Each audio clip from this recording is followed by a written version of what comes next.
I want to hear about your own journey of awakening to consciousness, mindfulness, spirituality. I know faith was an important part of your life. So, can you tell us a little bit more about your journey? I was always a very curious-minded individual, very curious kid, and I had so many questions that my parents, they had no idea how to answer. Just like, wait, you're telling me 2 elephants and 2 rhinoceroses and 2 of everything went on that ark? I don't think so, man. So it led me on my own journey of self-discovery and trying to understand the origins.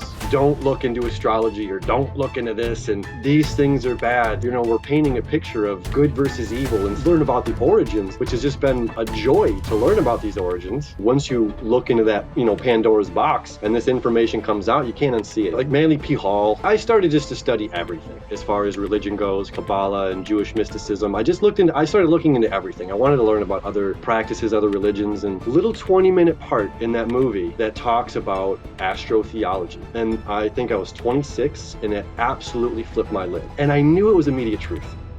Most people look up at the sky and see stars, but Aaron Eschenburg sees a language that humanity has forgotten, a language that explains God, consciousness, and our collective evolution. He was raised in a devoted Christian family, but even as a young boy, his mind kept asking questions that no one could answer. And that curiosity led him into the mysteries of astrology and the cosmic cycles that guide humanity's story. And when plant medicine entered his life, it opened a doorway back to the wisdom that he sensed as a child. And now he's casting a vision for the center of spirituality, calling others to help him develop a new kind of community. In this conversation, you'll learn all about the age of Aquarius, why the sky has always held the truth, and how reconnecting with it can reconnect you to yourself. I'm your host, David Trotter. Welcome to the Awaken Magazine podcast. Aaron, thanks so much for taking time to hang with us today. It's great to be with you. Thanks for having me on, David. Thank you. Yeah, I want to hear about your own journey of awakening to consciousness, mindfulness, spirituality. I know faith was an important part of your life from a young age. It seems like that's what I'm picking up on. So can you tell us a little bit more about your journey? Sure. I mean, as far as faith goes, I was raised Christian, Christian family, and I've always appreciated the community of growing up in the church, giving us that sense of community that's not present outside of necessarily the religious kind of ideologies and those organizations. But I was always a very curious-minded individual, very curious kid, and I had so many questions that my parents, they had no idea how to answer. Like, give me some, what questions would you ask them? Just stuff about religion, about Christianity, things that didn't make sense. I'm like, Yeah. I'll put the pieces of the puzzle together, and it's just like a lot of these things stopped making sense to me the more that I learned about it.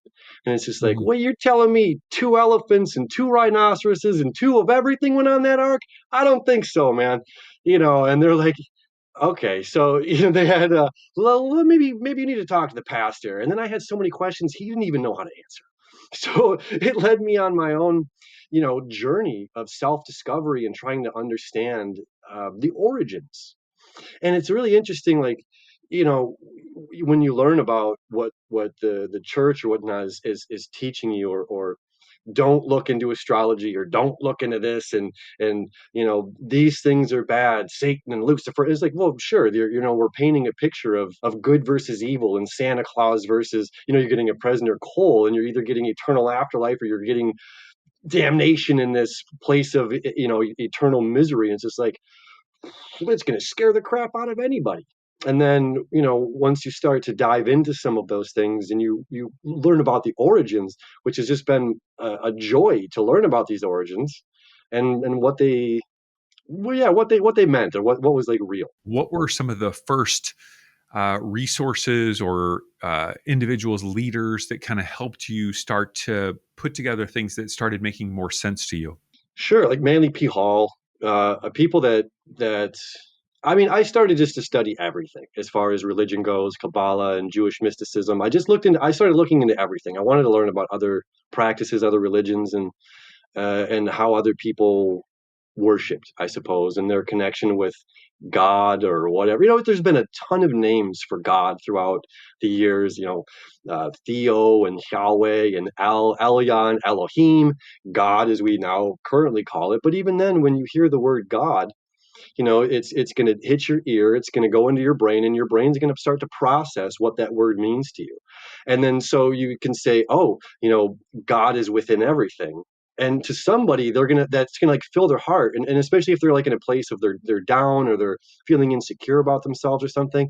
It's just like, hey, every day you have this connection with God that lives within you, that's experiencing life through your eyes, this unified consciousness that's experiencing life through you, like that. How cool, what a wonderful feeling that is. So that can really help somebody. But then it's like if somebody's really pushed away the ideas of religion or something, it's very difficult when they hear that word. It's like a wall goes up, right? And I notice, like Christianity, like spirituality is defined by the people. Spirituality is something that's like we've well, I'm not religious anymore, I'm spiritual. So what is that? It's just like, well, I have some sort of connection with the source energy, I have some connection with the unified consciousness of all that is, and I have my own practice of whatever that may look like to connect with that source energy, that all that is. And it's like, well, what do people in the spiritual community, how do they practice? It's just observable universe in a way. It's like, oh, well, some of them go to yoga, some of them go to sound baths, some of them sit and meditate or do silent retreats or go to plant medicine ceremonies, or there's all kinds of different ways. But one of the major themes, the underlining themes of spirituality, one is not being necessarily believing the dogmas that were passed down to us from the previous generations, still having some sort of faith, still having a belief in a higher power. We're not spinning this big circle, you know what I mean? Like, with something sustaining all of life, something's keeping all of this going and moving all these planets. Our 24-hour day hasn't changed. Like, something is sustaining this and keeping it precise and perfect. And when we connect with that perfection and we realize that that perfection is rolling through all of us, and then we do these different practices to get in tune with that perfection, that beauty of life. And so it's like the spiritual community and what spirituality is defining itself more than somebody needing to define it. I'm curious about how astrology has impacted your life. I know, yeah, I grew up in the church, as well, and astrology was obviously satanic. You would not should not Yeah. look into that at all, as you mentioned. But how did astrology come into your life, and how has it impacted the way that you view the world? Yeah, thank you. It's a fascinating question because I used to absolutely not believe in astrology at all. I mean, the sun's in Scorpio right now, right? It's November, and then it's gonna end, whatever. It's the clock and calendar, but I never really understood the other aspects of it, or I found like the what I consider woo-woo astrology. Mercury retrograde right now, you better bury your head in the sand and don't set up a podcast interview during a Mercury retrograde. Who knows what, your microphone might not work or something might go out of line. So we can kind of take astrology and run with it in a very surface level, but then there's a very deep level Yeah. to it. And I mean, astrology is geocentric observation of the solar system, meaning astronomy is going to be heliocentric, where we know that the Earth is going around the sun. But for our perspective, geocentrically, the sun and all the planets are rotating around us. So when I had seen an old documentary, Zeitgeist, there's like a specific little 20-minute part in that movie that talks about astrotheology. And I think I was 26, and it absolutely flipped my lid. And as much as I had learned about religions growing up and all of these things, and I'd fallen away from religion for the right reasons, and had my own kind of spiritual practice. But then when I had seen some of this, it's like, wow, this is making a lot of sense. Like when we learned that Santa Claus wasn't real, I have a sister that's about 3 years older than me, and when she learned, in a spiteful way, she said, Aaron, Santa's not real. And I knew it was immediate truth. I was sad, but I knew it was immediate truth. And the same kind of went with this. And it's like when we look at astrology to the surface level, we can dismiss it very easily. When we look at astrology, it's like this is the basis. You've got a watch on your wrist. That's astrological, right? We have a 24-hour rotation of our Earth spinning, and the sun is going to be in each of the 12 signs for 2 hours. And then we have our calendar system, which, okay, so we can say it's October 14th, but that's only because we have technology. We wouldn't know that unless we actually follow the sun. And our people used to follow the sun. Humans used to live by the sun. We would follow the 88 constellations to navigate this planet. We follow the North Star. That's how we know where we're at geocentrically. We know where we're located based on the planets. And then we know what time of day it is based on the sun moving, the earth moving, we get that. And then we know what month it is, saying, well, where is the sun rising in what constellation? And we watch the sun move for 30 days, 31 days, and it goes in the next constellation. And again, we have this technology that says it's October 14th, it's whatever time, and we lean on that and rely on that. So that's become our crutch. And when you have a crutch for too long, you stop learning to walk. You stop using your muscles that you need. So our species is fallen away from following the sun because we have all of these technologies around us. And when we look at the religious stuff and the origins of religion, there's the Earth's 24-hour rotation.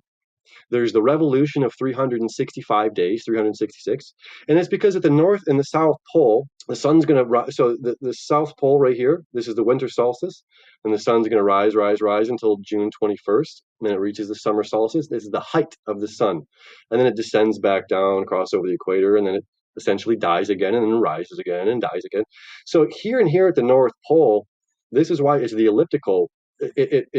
In Cancer, the sun walks sideways like a crab for 3 days. So the constellation doesn't really look like a crab. It's metaphorical. It's allegorical, right? So the sun is moving sideways for 3 days. So it's not going north anymore, and it hasn't moved south just yet. So for 3 days, the sun's just still or moving sideways. Well, the exact same thing happens on December 21st. The sun dies. It goes to its lowest point in the zodiac, the lowest point to Earth. For 3 days, it doesn't rise north again. It doesn't move south anymore. But then on December 25th, it rises 1 degree north. The sun that lights the world, the sun whose reflection walks on water, the one and only sun who gives its light, the sun who sits amongst the clouds in heavens, shines its light and is coming back north to shine its light on humanity. And then we celebrate, it's like, so in the story of Jesus and the sun, right? Jesus is a personified allegory of the sun that lights the world, whose reflection walks on water, and it's through the age of Pisces. So before I get ahead of myself, there's an earthly wobble. Okay, so there's our rotation, there's our revolution, our yearly revolution, and then there's a wobble. Now this wobble is very, very slow, and it takes 25,920 years to create a full wobble. And our ancestors knew this, and they called it a great year. Yeah, go ahead. Let me jump in here because when you talk about the wobble, because you're skipping over just a little bit, like people understanding what this wobble is. So just tell us what's wobbling. Why does it wobble? Like really go like, kindergarten on us here because this is really fascinating. Yeah, thank you. The Earth is why I can't say why. Right, I'm not the one that's spinning this rock, but we understand, we see the observable Earth spinning in a 24-hour rotation. We observably see the 365-day revolution around the sun. And then we have what's called the precession of the equinox, which is part of this wobble, which is this very slow wobble. The axis of the Earth takes a long time to move. How, why? Those are way beyond me, but they're calculatable. Just like our hours of the day, just like the months of the year, it's all calculatable. So as it's spinning around the sun, Earth's axis is slightly wobbling, but it takes how long for it to like have a full wobble? Because you were just going into that. Yeah, a full wobble is 25,920 years. It's crazy. That's for it to go all the way to one side and back, or front one full. Okay, well, over and back 25,000 years ish. Yes. Right. Okay. I don't know how they calculated that, but that's crazy. So why does this matter? What does this mean? Yeah. So just like our 24-hour day and our 12-month cycle of a year, we break everything down into 12s. So when you take that 25,920 years and you break that into the 12 months, 12 cycles of the 12 constellations that we follow the sun through, it breaks down to 2,160 years. So this is a lot of math, but these 2,160 years we call an age or an era. So that means the equinox, on the spring equinox where the sun rises, every 2,000 years will change signs. So for 2,000 years, it rises in the sign of Taurus. And humanity at this time worshipped the bull god Baal and Moloch, and we worshipped and we congregated together. We still had multiple deities that we worshipped. The contrast of life. We worship the contrast of the storm and the contrast of love and the contrast of fertilization, the contrast of the storms of the waters or the earthquake or bearing fruit, right? Each of these things were forces beyond us that we recognize as gods or deities or whatever they may be. 2,000 years goes by. And it's very interesting because at the end of this too, we had blood and human sacrifices. So this is like really important throughout history, is to recognize that we created blood and human sacrifices to get ourselves closer to God, all that is, whatever we want to call it. And now, then you have the age of Aries, which is Judaism. And they were the ram's horn around the neck. Aries is the ram, father ram, Abba ram, Abraham. So we have Abrahamic, the dawn of Abrahamic religions is created in the age of Aries. And Aries is about self and our personal relationship. So we didn't have to have these group settings anymore where we worship together. We could have our personal relationship with God, but at the same time, even back then, it wasn't monotheistic. There was still the many gods, the many elves, and you still had to create a blood sacrifice. Now, the Jews, compared to like the Baal and Moloch, they were like, no more baby killing, right? There's a very big thing. They're like, we'll still slaughter a lamb to create this sacrifice to get ourselves closer to our I think that's creator. a reasonable upgrade. That's a reasonable upgrade. I agree. Yeah. And it gets better because we keep improving this, and the universe, that's all this is, keeps improving this story. And then when it came time for the age of Pisces, so Aries, then comes Pisces is after that. And it's like, well, Pisces is represented by the two fish. Now, Aries and the ram in the zodiac and astrology is like self assertiveness, take charge. This is up to you. Like, no one's going to live your life for you. No one's going to, I can't lift the weights and you get stronger. I can't read the book and you learn, right? So this is like you taking things for yourself. And when it came down to self like that, it was also survival of the fittest. Now, Pisces represents the age of the two fish. Pisces is like compassion and forgiveness and belief. Belief is a big archetype of Pisces in spirituality. And question for you, because the beginning of Pisces is estimated. I know there's not exact dates on this, but the estimation of the beginning of Pisces would be when? Just about 2,100 years ago, somewhere around there. Around the turn of like zero, basically. Well, exactly. Yeah. And so what Constantine and the other individuals did that created this religion, they understood this precession of the equinox. They understood the moving of these ages, and they wrote it into the Bible. They wrote it very directly into the Bible. And it's if we were traveling down and we're moving from the age of Aries and the age of Pisces, and I'm a believer in the age of Pisces, and we're just two travelers that happen to cross paths, and I draw a half arc in the sand, and if you don't know what it is, and if you're not a believer in the age of Pisces and Christianity, I'm just drawing a doodle in in the sand. But you could complete that other half arc, and we create the ichthus, right? The Jesus fish, and that what that is a symbolism, representation of the age of Pisces. And now you and I can speak freely about our beliefs and about this. So that ichthus, the Jesus fish that we see in the back of cars, and how he fed everyone with a loaf of bread and two fish. Well, the two fish is Pisces, the loaf of bread is Virgo. This is the equal and opposite sign. So when we moved from Aries into Pisces as a collective, we were still creating blood sacrifices. And this is impossible for our species to survive. So we said, God, the creator of all of this, the unified creator, we're monotheistic. There's just one grand creator. And the grand creator made the ultimate sacrifice and sacrificed his only son so that you never had to create a blood sacrifice again. And that is an extremely powerful moment in human history. So now that's personified allegory of Jesus. What does that mean? Personification is when we take an inanimate object or an object in general, and we give it human traits, human characteristics. An allegory just means this is like a parable, a story, a poem that we're sharing about this. So it doesn't necessarily make it a real thing, but it makes it a story to tell that you can learn and extract knowledge from. Like, let's say Jonah and the whale in the Bible. Did this guy really get thrown off and eaten by a whale? Probably not. But when we look at what's the moral of the story, if you don't speak your truth, you're as good as being thrown into the belly of the whale, right? So it's important to be assertive and to communicate these things. So it was important for us in history of humanity to alleviate ourselves of these slaughtering of the lamb. And now let's say the sun is born on December 25th each year. The sun rises 1 degree north. This is the scapegoat of Israel. Then the sun moves into Aquarius. This is John the Baptist, the water bearer. So Jesus, the sun, moves into Aquarius and he meets John the Baptist. Then in the story of the Bible, Jesus moves into Pisces. He meets the two fishermen brothers. Then Jesus passes over the equator. Passover, this is where we have Passover and Easter. And now the sun is in Aries, where we have the lion laying with the lamb. The sun is represented in Leo and the lion. Then it moves up into Taurus, which is represented by our crops, our grounds, our fields. And Jesus becomes a carpenter and plows the fields.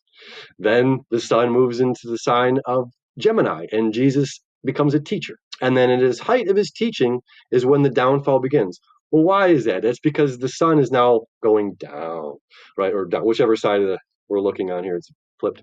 But so now the sun is going down. It's losing its height, and we're tested in 40 days or whatever in the heat of the desert. This is the sun in Leo, and then everyone's really happy when Jesus comes to Galilee, which Galilee is Virgo, the house of bread. This is when something that just passed, where all of our foods it's harvest season. Harvest season is extremely important, right? So people are always very happy for harvest season. This is where we would collect all of the things that we've been building and creating for the entire year. And now the sun's going to pass over the equator again, but south in Libra. Libra is about judgment, the balanced judgment. And then Jesus, the sun, moves into Scorpio, which is Scorpio's sting looks like a pair of lips.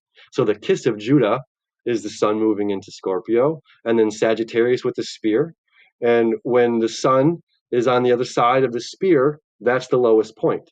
Now, there's 3 crosses in the zodiac. There's the cardinal cross of Cancer and Capricorn, Aries and Leo, Aries and Libra. There's the fixed cross of Aquarius and Leo and Taurus and Scorpio, and then there's the mutable signs of Sagittarius, Gemini, Pisces, and Virgo. So there's 3 crosses, and the sun dies in the center of these 3 crosses with the spear in its side. To me, this is the same, as our Santa Claus story. I'm hoping, when people hear this stuff, and there's not enough people talking about it right now, and there's a lot of people falling away. Like, I don't believe the art story. I don't believe in these certain things. None of this makes sense. Where's some of the answers? And these are some of them. Amazing. And so I actually had never heard of the term astrotheology until we connected. So what you just described is, I mean, I don't want to, I'm trying to guess here. Is that's the foundation of astrotheology, is what you just shared? Or how would you define astrotheology? Yes, 100%. It's understanding our relationship. That's all it is the relationship of the observable universe and how that's affecting humanity. And astrology, or just the observation of the planets and the sun and the moon moving around these 12 constellations. Yeah, astro meaning the stars out there, and then theology, God. So it's understanding the God aspect of the cosmos, or cosmobiology. I sat in a peyote meeting with this elder shaman, whatever you want to call him, and he started talking about this stuff, and I was so puzzled. I said, Alfonso, I studied this stuff my entire life, and I've never came across another human being that I can have this conversation with that knows about this stuff. But I find this stuff by digging in books and YouTube and all this, and I'm like, I don't think we're digging the same sources. He says, how do you know about astrotheology? And he was puzzled. He says, astrotheology. He goes, cosmobiology. He says, my people follow the sun. We've never lost this information. It's always been with us. And he's telling us, and this is how this conversation got up. He goes, guys, we're no longer in the age of Pisces, which is ruled by Jesus. We're in the age of Aquarius, which is ruled by technology. And you can find all of this information out there on technology, or all of this information about these peyote meetings or these songs through YouTube, through technology. Like we're in opposite sides of the world or opposite sides of the country, and but yet we're here right now in this exact same time in this exact same space, having this conversation together through technology. No, I'm just curious about the implications of what you're sharing, right? So the average person, so because I try to go from head into like, whoa, Aaron is blowing my mind right now. This is some amazing stuff. But what does this mean for someone who takes this in to my everyday life? How does this? What are the implications of this? Sure. Well, they're guiding. On the second page of the Bible in Genesis, it says, "Look to the sun, the moon, and the stars for guidance, answers." It's in the second page of the Bible. But then why was it so, like you said earlier in the conversation, it's like this is bad, this is, condemned, this is not what you're not supposed to. Why? Because once you look into that, Pandora's box and this information comes out, you can't unsee it. It's very hard to go back to the dogmatic faith when you learn about some of the stuff that I'm sharing with us. Mhm. And especially when it gets into like the aspects of like, well, we might get into that, but like Satan and Lucifer, and it's like this is not what we think it is. So how can this help an individual? It helps freedom. This helps free people from some of the judgments, one that they seem, and it's just like if somebody comes to me and tries to express their religious, Christian views of me, and I say, no, thank you, I appreciate it, and but I'm not interested. Trying to be as polite as possible. And they'll say, well, I'll pray for you. I'll do this because, or they'll guilt me and say, well, you're gonna go to this terrible place of hell and damnation and all this unless you believe the story. And don't you want to be? It's like it's a very weird manipulation tactics that some of these individuals use instead of just letting me be and believe what I want to believe or go about my business. It's like it's very important for them that I believe what they believe. They don't want to be alone. You know, People don't want to be alone. Mhm. Mhm. So as we're entering into the age of Aquarius, what does that look like? I know you mentioned technology, of course, but what is that shift that we're seeing in the world? Maybe you could give us a big picture, like what's unfolding right now globally. Yeah, we're there. We can see the observation all around us. I mean, this has been the huge technical advancements and since like the 80s we've really started to see huge movements in technology, and then now it's exacerbated. I mean, it's moving so fast how technology is moving. So it's like this wasn't possible. Me finding this information about astrotheology and understanding this, it's come from so many sources. And sometimes I'll watch an hour-long YouTube video on this person and I'll get this little piece. It's like, and then that connects with this over here. So it's just like there's a lot of pulling pieces that would have been impossible before this technology existed. So we have the observation that this age is amongst us right now. And what are the archetypes? You ask any astrologer what does Aquarius represent?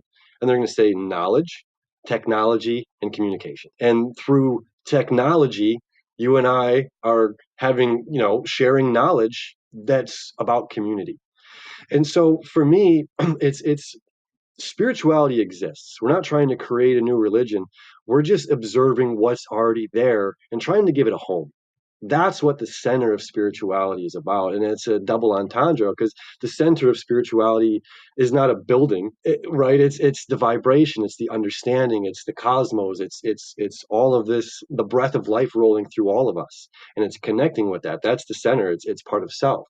But then we do need a physical building.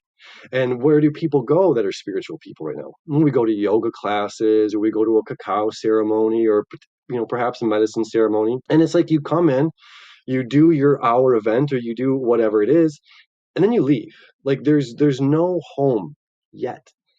And the goal is to try to create that home for people and try to create that because we need that community. And we don't have it. And people love to congregate. Food is so important for us to get together and share food. And it's like we don't all have to believe the same thing, which is also extremely important as well. We don't have to believe the same thing, but there's got to be a home base. There's, Ali Ali oxen free. This is a safe space, and this is where you can find it. And then not always being about finances. And that, I know it's a challenging thing with this current world, but it's not about can I make right. A yoga studio is it's a double purpose. It's going to offer a service, but as well as it has to survive and sustain itself. Likewise but it's not, the goal isn't to make money. The goal isn't for that to be a job to where people have to, constantly fork over a ton of money. So how that works, we're going to figure that out collectively together. So this is the vision. You mentioned center of spirituality. This is the vision that you have for creating community, not just in one location, but I think your vision is for multiple centers of spirituality.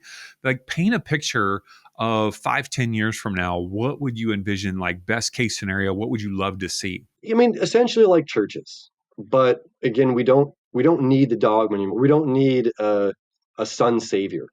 We don't need a messiah. Uh, we don't need that. It's not coming. It's okay. It's come every year, and it's going to come next year. It's going to come on December 25th this year, and it's the sun's going to rise and fall. It's going to come every single year. So we no longer need the sun story. We have this knowledge. It's available. It can be accessed through technology and these resources. Unless you know somebody thousands of years ago that could pass on this story, we've been playing thousands of years of the telephone game that just have demolished what I would say is the truth, the actual source of where this is coming from.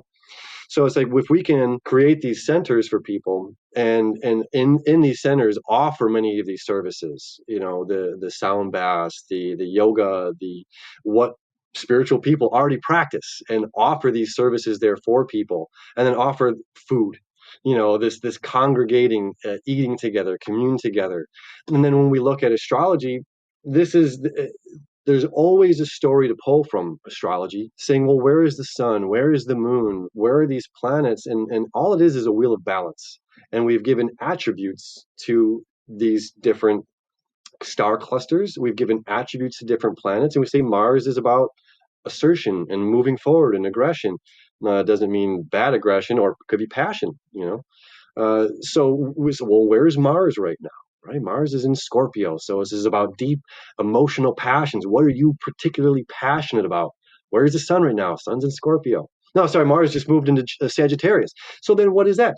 It's not just about deep passions. It's about learning, about extracting knowledge, about not just any knowledge, but higher knowledge, higher information, uh, philosophies from around the globe. So when we start to break down and we look at the archetypes that we associate these planets with, and where they're located within the zodiac, there's always a story to pull from. And as any religion has said in the past, as above, so below. So then we say, oh, this reflection is guiding us in a way to tell us here's what's happening in humanity, and here's some answers for us, or here's what can guide us. And this is what ministers used to be, ministers. Churches used to face east. The pillars would tell you what month it is, depending on where the sun was rising through these pillars. So ministers, that's all we were. And that's what we're creating now. And you can talk to just about any astrologer, and they're going to give you very similar. What's Pluto and Aquarius all about? It's about transformation of community and technology and information in a major way. And we're going to see this. We don't need to develop that. It's like any astrologer is going to tell you that. So once you start to learn these things, it's easy to for that guidance, right? Without the book of like the Bible to flip through and say, well, in Corinthians 2:11, whatever. It's like there's always a message from the heavens, right? There's no word for sky in the Bible. It's the heaven. Sun sits in amongst the clouds in the heavens, right? So there's always a message in the heavens for us to observe and to report upon, and that can help us navigate. And it's just, oh, when I'm looking at it individually, when I'm looking at my problems, magnifying them as we humans do, make mountains out of molehills, we're not observing the big picture. We can feel very alone. We can feel very isolated, confused. And then if we have the ability or know, to talk to somebody that knows about some of this stuff, what a relief, what a freeing feeling to be able to say, oh wow, I'm actually not alone. We're all going through these major growing pains. So it's not like I'm not creating the center of spirituality. We are creating the center of spirituality. Spirituality didn't. You're right. We are collectively creating spirituality, and what that means, what that defines as. So collectively, we're all creating this, and collectively, we're all walking each other home. Mm-hmm. You've mentioned a couple times in our conversation here plant medicine, and so I'm curious, when you first were introduced to plant medicine, What was that first experience like? How did it impact you? And how has that now become an important part of the way that you help others? Plant medicine is beautiful, and it's not for everybody, and I respect that. And that's why it's so very important that all of these healing modalities exist with the coaches, the vibrational healing, the sound baths, cacao. These are all very important to allow humanity to connect with that source energy, to connect with themselves. Plant medicine is just another tool. It's a beautiful tool. But it's like walking around with a hammer. You don't always need it. You got to know when to use that tool and when to set it down. Plant medicine for me, I've explored at younger ages with mushrooms and psychedelics. And then when I got into 30s, I'm 42. I'll be 43 a couple months. And when I hit 33, 30, somewhere around there, I found myself in an ayahuasca ceremony. And it was one of the most beautiful experiences I had personally ever had. Um, it allowed me to see a lot. It was a beautiful reflection in the mirror to look at self, to look at the shadow side of self, to set down weight that I've been carrying for so long, you know, to remind me of the power of this universe. And there's so much that I don't know. There's so much that's a great mystery, and there's so much beauty, and there's just absolutely so much beauty. And so the plant medicine for me just helped me in a moment. And then I found myself very curious. It's like part of it was like the songs. These songs were calling me back into ceremony. And I worked with it for years and years. And the medicine kept telling me personally, like, you're gonna serve me. And I was like, no way. It's not like I ever had ideas like, oh, I got a cool idea. I think I'm gonna wake up tomorrow and play shaman. It's like absolutely not. I mean, I don't know if you've worked with ayahuasca, but sometimes these visions, the insight can come as a vision. Sometimes it's through the purge itself, or just instantaneous knowing, like a lightning strike. Sometimes it's like a conversation clear as this one right here. And this was a conversation clear as day. And I'm working with this beautiful Brazilian shaman, and this medicine's just saying, serve, you're going to serve this. And I'm like, absolutely not. And this conversation just kept going on. I'm like, I don't even know how to get in touch with you. I'm like, mushrooms or something. You want me to do this, right? Just be of service. No, no, no, me. I'm like, okay. So I told the gentleman I was working with, and I said, these are the messages I've been getting for several months in the ceremonies. And he says, well, go to Peru, be immersed in it. And so I did. And I continued to learn and continue to work with this medicine to where I trust it completely. I trust it working through me completely. I started a religious nonprofit here several years ago. I've been serving the medicine for about 6 years here in the United States, ayahuasca. I just had a ceremony this past weekend, and the individuals, this one young man came, and I said, well, how was it at the end? And he said, I just had a conversation with God. And he's like, there's so much in my life that I'm seeing for the first time of like how to change. Or it's like coming to the ceremony is almost easy. It's the when we leave, it becomes like the hard work, because this medicine wants you strong. It wants your mind strong. It wants your heart strong, physically strong. It wants you to be the best version of yourself, like the sun. The sun is shining its bright light. It's never dimming its light on humanity, no matter what we do. How many wars have we created? How many times has somebody been hung over and like, oh, I just don't want the sun today, or it's too bright. And it just keeps shining. It stays its own authentic truth. It's never going to pretend to be the moon. It's never going to pretend to be anything else. It's the bright shining sun.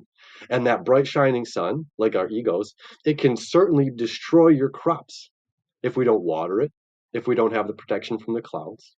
So there's like learning balance, if you follow me what I'm saying right there. But it's like this medicine wants you strong. It wants you with the best, healthiest aspects of your ego, and to shine and give back, right? The sun is giving to humanity. It's shining its light for us, and we can do all these wonderful things and grow food and survive. And it's the same. It's just like sing your song, shine brightly. So the medicine wants the best for humanity. So it was a beautiful experience to come into working with it. And then the learning, I work in Peru. I work with Brazilian and Peruvian Shipibo shamans.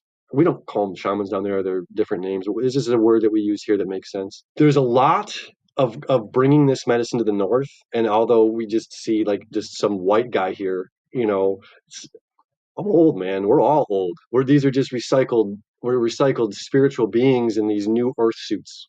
All right. So it's like our spirit never dies. Our spirit is a frequency, and this frequency is always alive. And we just come back again and again and again. And we choose our parents, or we choose where we want to be able to impact the people of this land, or this community in the right way. And so it's like, all right, the medicine's like, you've been doing this for thousands of years. We've been doing this together for so long, but doing it here in America, and doing it here with Americans is very unique. And it certainly has its challenges, as well as, like, we have our own, we're a very young country, very powerful country, and our minds are very strong. We're still learning technology. We're learning how to cope with technology. The internet's all very new. You know, we don't know when to put that hammer down, the internet. We're constantly on the social medias, and constantly, it's a lot. And so we're learning how to navigate these things. And this medicine is certainly trying to help us navigate these. And then as well, it's plucking people. It's plucking people. I mean, when I work in Peru, there's people from all over the world that go there to learn this medicine. And when it's right, and the people down there know, it's just like, you take this medicine and bring it to your communities. And it's like, Hmm. we need this. One of the ways that I know you're, from an outsider, I'm perceiving it as an entry point for people to become aware of the power of ayahuasca is through your company, Ancestral Herbs, where it's microdosing ayahuasca. Can you tell us a little bit more about, like, how did you come up with this vision? What is the product like? How would it impact me? Absolutely. All of these things have A lot of these things in my life were inspiration from the plants. None of these things were like, I have an idea, I'm gonna, be an ayahuasquero. I have an idea for this plant medicine company. I had just gotten home from Peru. I literally just got home. I fell asleep, and I woke up to hearing the voice of ayahuasca telling me, it's an interesting aspect right there, but guiding me what to do to make this company. And I opened my eyes, and I was like, what? And I immediately got on the phone, and I called my friends in Peru, and I said, hey, I just woke up from this crazy dream, and this is what the plants are telling me, and how to do this. And I said, can we do this? And they said, yes. I said, okay. So then I went right back down to Peru about a month later and started cooking. And when I was there, and we're just surrounded by plants. It's all we do is we're plant people. We work with these plants, and these plants are living entities just the same. And when we learn to converse and communicate, right? Sometimes, again, like, the communication can be a loud vision. It can be this a little bit more rare, but just like your cat or your dog, you're going to communicate with your cat or your dog. You're going to learn that language. So same with the plant world. We can learn the language of the plants and how they speak to us. And so when I got back down to Peru to make the pure ayahuasca, because it does not have any chacruna, there's no DMT in it. Ceremonial ayahuasca is two different plants. It's the ayahuasca vine, which is an MAOI. Now, originally, MAOIs were used primarily as like antidepressant, anti-anxieties in pharmaceutical industry. Then there's chacruna, the chacruna leaf, which is the DMT. And so the ayahuasca, if you were to drink straight chacruna, nothing will happen to you because your body produces DMT all the time. So you need an MAOI to stop your body from breaking down the DMT in order for you to experience the DMT at a greater, right, raises the serotonin and all this. So there's no chacruna, there's no DMT in this, and it's 100% legal and FDA approved. So either way, when we went down to make the pure ayahuasca, there was a couple other plants. Literally, were like, hey, I'm gonna come too, and I want to join this, and we're gonna we're gonna do all this together. And I can understand how absolutely insane that sounds, but I accept it. I accept it. So there's this pure ayahuasca, which acts as a natural anti-anxiety. It's a dopamine regulator. It's a mood elevator. It does wonders for your brain and the neural connectivity of your brain. It's one of the best neural connectivity substances that you can possibly take for your brain. And what it does, it's leaps and bounds above like an over-the-counter SSRI. Adderall is going to give you more of that, like you just had a Red Bull kind of a thing, for focus. But like an SSRI, something like that, like an MAOI or like pure ayahuasca, if you're trying to get away from pharmaceuticals, if you're trying to get away from petrochemicals that are just ruining our intestines and our guts, natural plant medicines are available. And that's why all of these plants jumped on this train. So first it was ayahuasca that opened up the door, and then there's one called cat's claw, which we call pure immunity, which is an absolute pharmacy in itself. Cat's claw is unbelievably strong and potent. We call it the COVID killer. Its flowers even look like the COVID-19. What is that called? I'm failing right now. The little, Yeah, everybody shows it. I don't know what the word is, but yeah. yeah, the thing itself, the little ball thing. Yeah. So the flowers actually start to, they kind of look like that. It's like nature always has an answer for everything. And so cat's claw is the immune system booster. It's unbelievable for our immune system. We work with chuchuasi. Chuchuasi is great for vitality. We call that pure vitality. And that is, if you're a working person, it's like trembling back. It's extremely good for joint pain.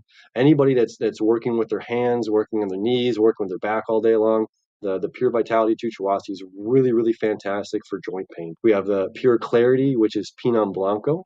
And that one is for like a gut cleanse, parasite cleanse. And we clean brain number one, brain number two. So you can't see me pointing at my stomach.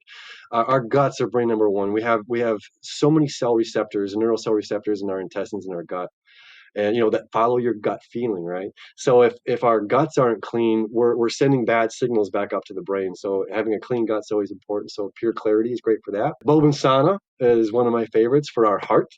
Bobensana is a beautiful heart opening medicine. It's also good for rheumatoid arthritis. It's pretty nice for that, similar to the chuchuasi pure vitality, where it can help with a little bit of joint pain. Something I would take more at nighttime than daytime. It can help be a sleep aid as well, and have beautiful dreams.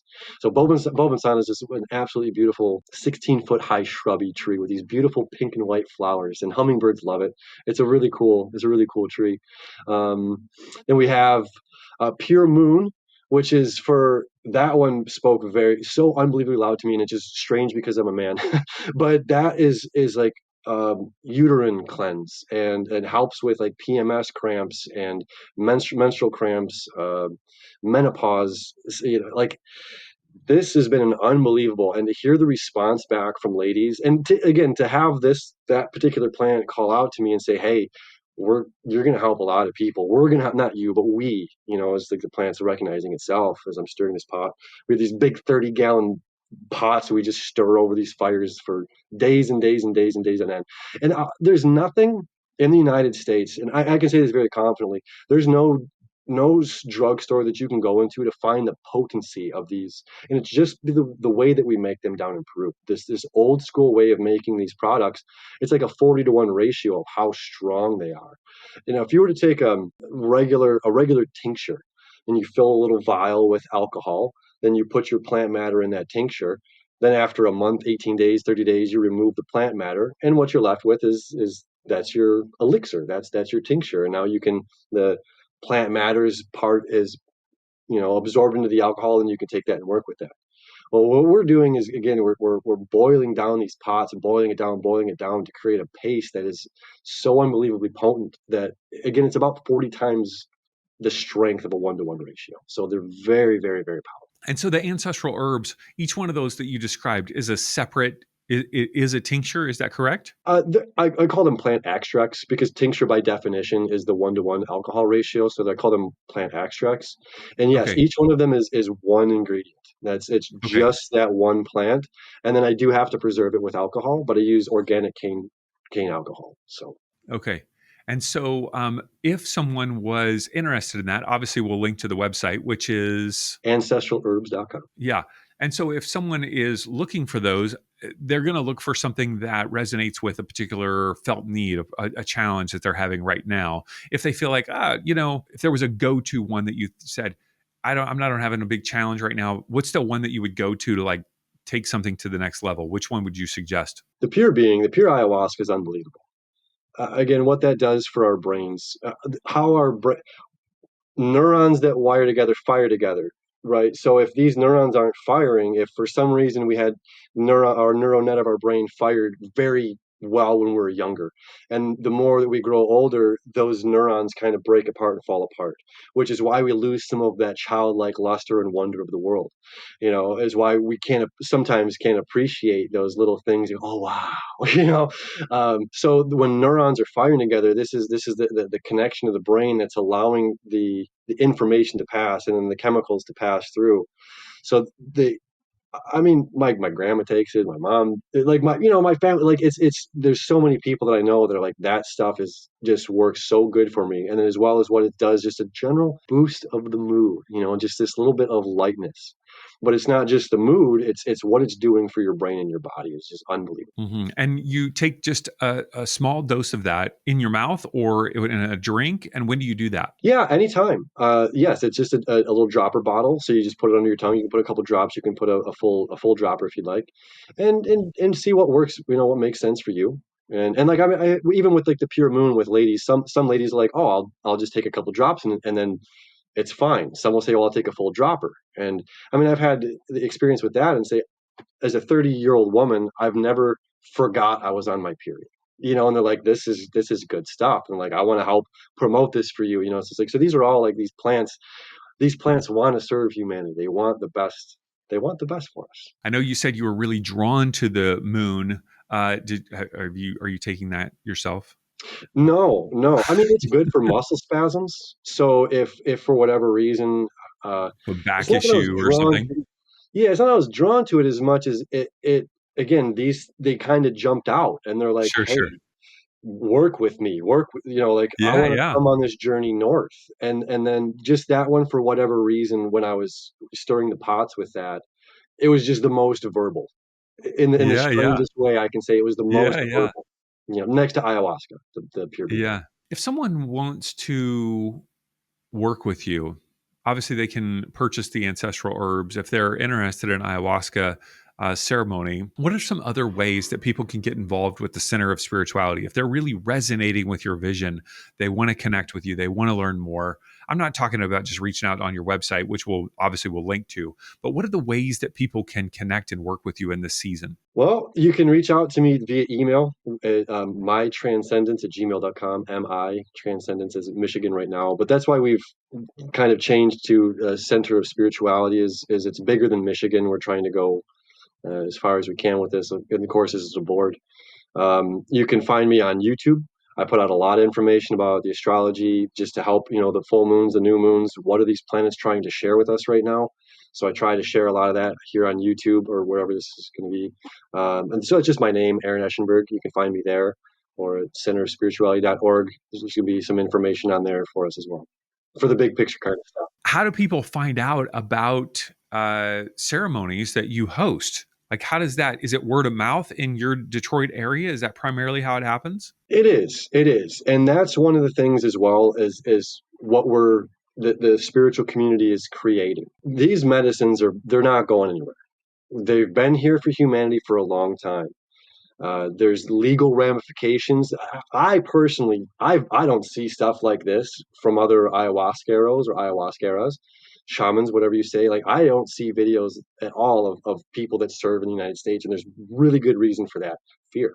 I mean, I want to help people. I want to, I'm just I hold space and all this, but the medicine's working with them. They have their own relationship. But when you want to help somebody and you want to offer a service that is undeniably helpful for humanity, but then you have the authoritarian law, it's just like, you can go to jail, you can go to prison for your life for doing this. Right now, there's two umbrellas that we're kind of protected by here in Washtenaw County and in Wayne County in Michigan. Psychedelics are decriminalized. You can actually walk into a store and buy mushrooms. You can also, in some of these stores, I have my pure being tinctures, extracts, but I'll never sell. I don't think anybody ever will. I don't think they ever should sell Yeah. the actual ceremonial Yeah. ayahuasca. Yeah. There's a lot of reverence, and respect that Yeah. that Yeah. goes along with that. So that will never be for sale. But yeah, so it's decriminalized here in Michigan. And then when we also created the religious nonprofit, so there's kind of two bubbles, that protect the medicine, the work, and even that was guided by ayahuasca. Like ayahuasca, I had a personal sit with the medicine, and we often refer to her as she. And she says, "You need to protect me. You need to protect your participants, protect yourself. Create this organization." And so there's a lot of trust, right? There's a lot of trust. And I think I see that one of the most things I see with individuals that come to a ceremony, whether it's here in Peru, whether I'm leading or there's a person on the mat, is we begin to trust ourselves. We begin to see aspects of ourselves that we can lean into. And maybe you're afraid to sing karaoke because you're afraid to be judged, or afraid to look bad, or afraid that you'd be, made fun of or something. But then it's just like, well, if you want to sing, and that's going to be what makes you feel really good, but you're afraid that that feeling of feeling good is going to be outweighed by the judgment or feeling bad. There's What do you trust more? Do you trust the feeling of wanting this, or do you trust the feeling of you're going to be judged, and there's going to be repercussions for what you following your joy? So when we work with these plants, it seems to be that this layer of trust is kind of opened up, and there was a trusting of this, like, oh wow. And I've been sabotaging myself or denying these opportunities for myself, and I think we can live so much in our the right hemisphere of our brains of emotions, and especially where we're at collectively right now. There's a lot of turbulence in the world. We're very in our right side of our brain, and we can create a lot of anxiety. And it's like, it's like helping somebody else clean their house versus cleaning your own. There's no emotion, right? The emotion's on the right side of the brain. Logic, linguistics is the left side of our brain. So it's like, you go help somebody else out, you don't have the emotions, but they might be sitting there looking at this pile of things that they need to do and feel so unbelievable overwhelmed. So when we take those emotions out of it and just look at it, it's like, oh, this is just a task that needs to be done. Do the laundry, cut the lawn, fix the bathroom, whatever it may be. And then there's that, again, that trusting and leaning into and getting out of the over analytical side of this emotions, and just trusting our bodies and our beings to follow that flow and follow that joy is really, really potent. All right. So obviously, we'll link to Ancestral Herbs. We'll link to your all your social media, including YouTube. More information on Center of Spirituality. What would be the best place to connect with you about that? Centerofspirituality.org. So that's again, Mercury retrograde. It's that should be up in the next day or two. It's just been a bit of a process as we switched from my Michigan Transcendence to Center of Spirituality. So it's just a transition thing so that people can find us. Again, you can find me on the YouTube. You can reach out to mytranscendence@gmail.com. For more information on the stuff that we're talking about, the astrotheology, the plants, that will be on centerofspirituality.org. And for anyone that's listening, like, this is a calling. This isn't just something I'm creating. This is something we are collectively creating. And it's like, if this is pigeons don't fly with eagles. Not saying I'm an eagle or either way, but it's like, this is an understanding that there's these individuals that have to work together to fly together and create this thing together. So this is certainly a calling to other individuals that are doing this work to connect with one another, to not be afraid to put ourselves out there, to put ourselves in the light for ramifications of legal stuff or whatever it may be, but to get together to try and help one another create this thing that's seemingly showing itself to us and presenting itself to create. Aaron, thank you so much for joining us today. Thanks for sharing your story, your wisdom. Appreciate all that you're doing in the world. So thank you. Thank you, David. It's been an honor and a pleasure.